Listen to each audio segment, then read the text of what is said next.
Hey everyone, you're watching DS Bronze 243. Today is book reading day. And I'm not going to read much because I want to make sure I get this video posted before midnight. And it's pretty late. Yeah. So I'm not sure how much I'm going to read. Probably up until I'm not going to say.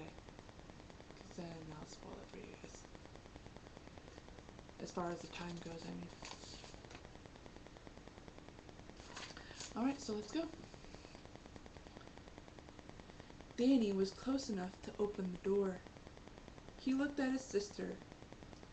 Aren't you the least bit interested? She became nervous. Yes, but I don't know. A part of me says we shouldn't do this, but another part of me is screaming out, open the door!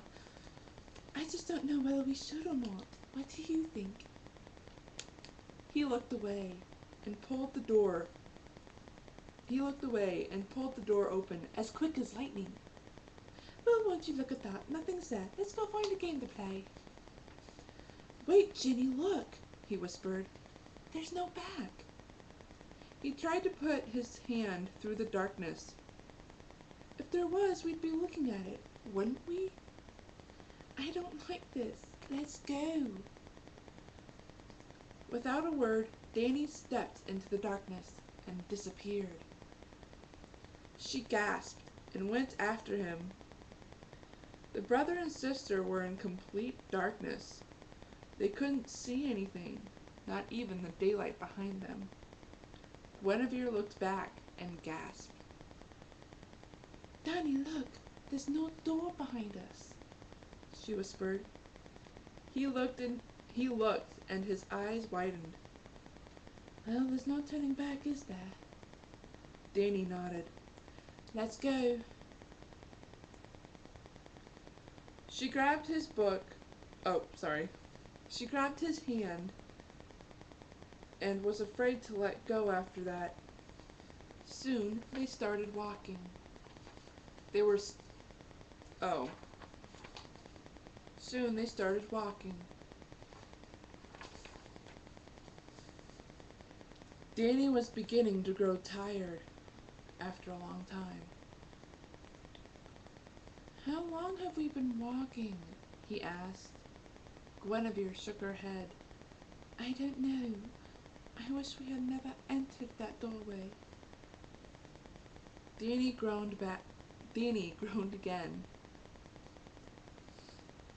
I want to go back. The next second, he saw something. Hey, look at that. Do you see that?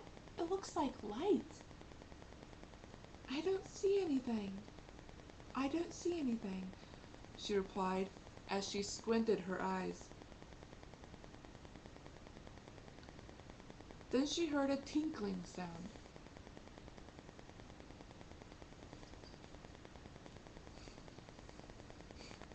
Oh geez, now I'm thinking of Discworld. Then she heard a tinkling sound. Danny, do you hear that? Danny pulled away and got out of her grip. Danny!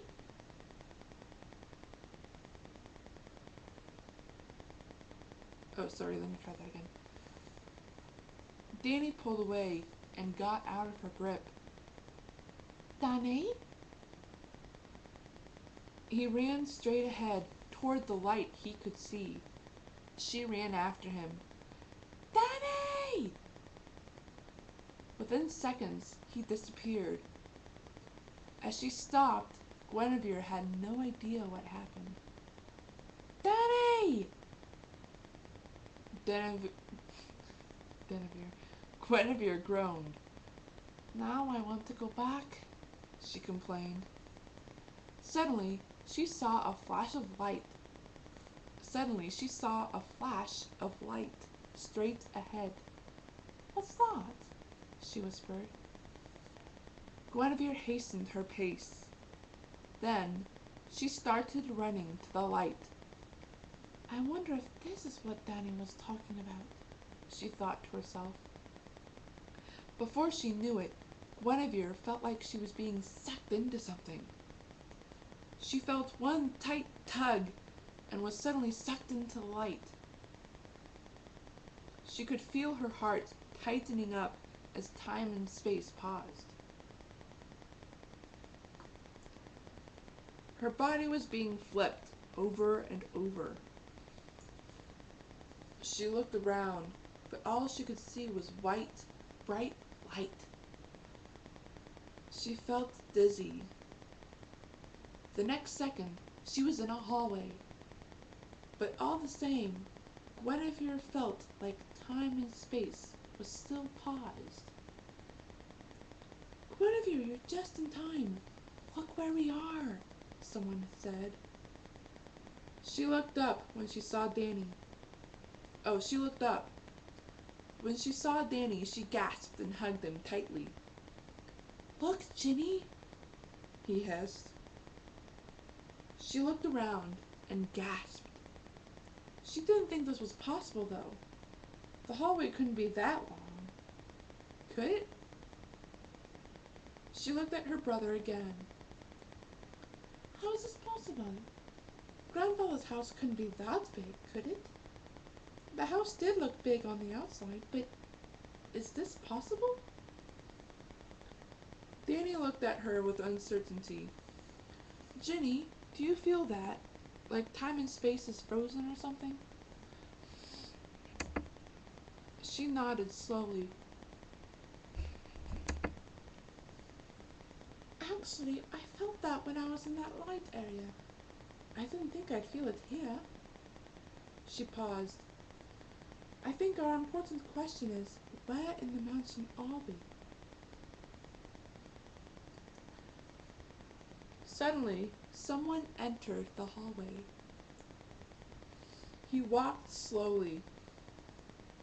The boy soon passed them. It took him 8 steps to realize he passed 2 kids around his age. He turned around. "Who are you? What are you doing in my family's mansion?" he asked.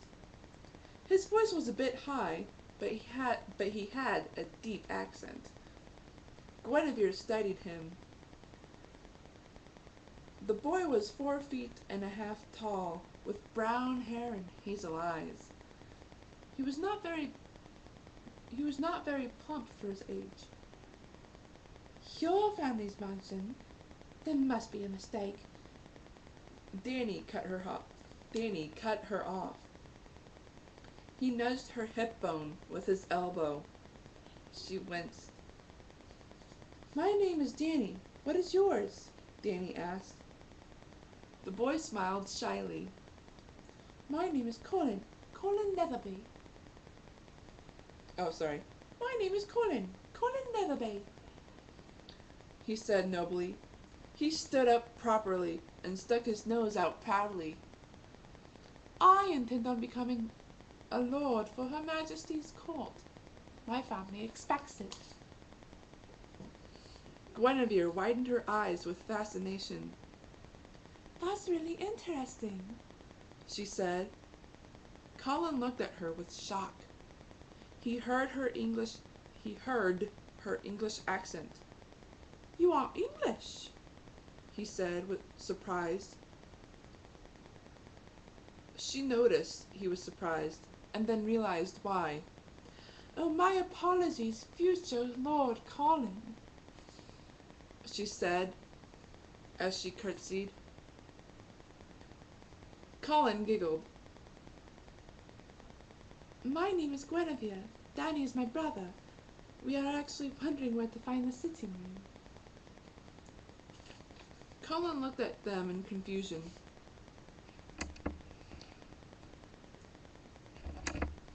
Uh-oh. No.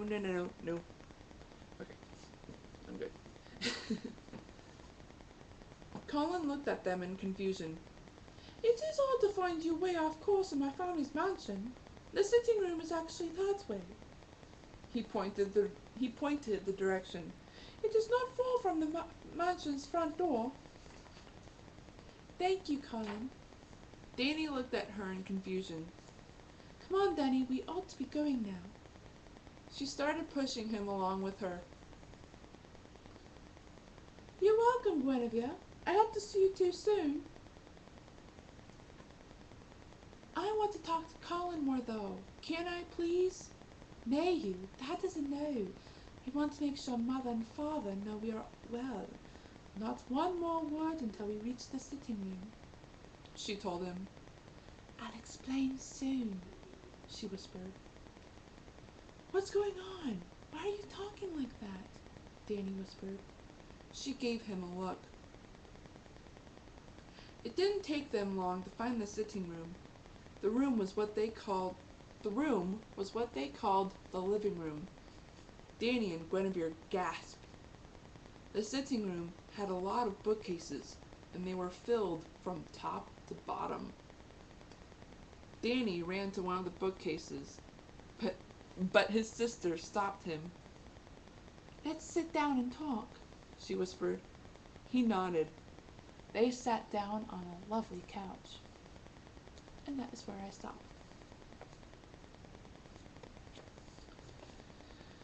Alright.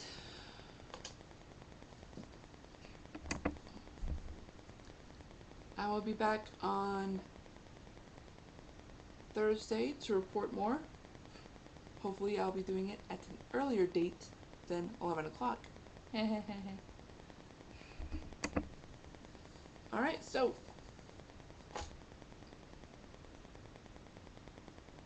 this is D Esperanza 243 signing off.